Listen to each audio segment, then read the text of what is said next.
哦，你看，香蕉了，香蕉那么高哦，要怎么拿？怎么拿那个？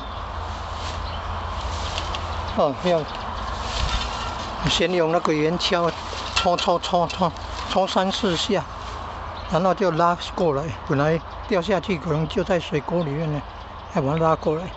拉过来这里比较安全的地方，再来这个慢慢的处理。哦，你看那个都那么多蚂蚁啊！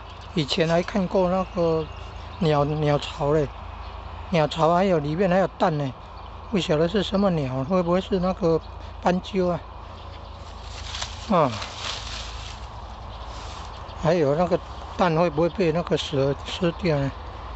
哦，你看那判断哦，有时候出现1、2条黄黄的就可以采收，有的时候判断看看有没有饱满的可以采收。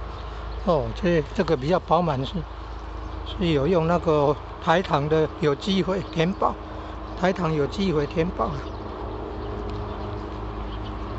以前哦那个没有用那个有机肥填饱的，小条的，它这个哦变得比较圆满了，比较肥胖这样的样子。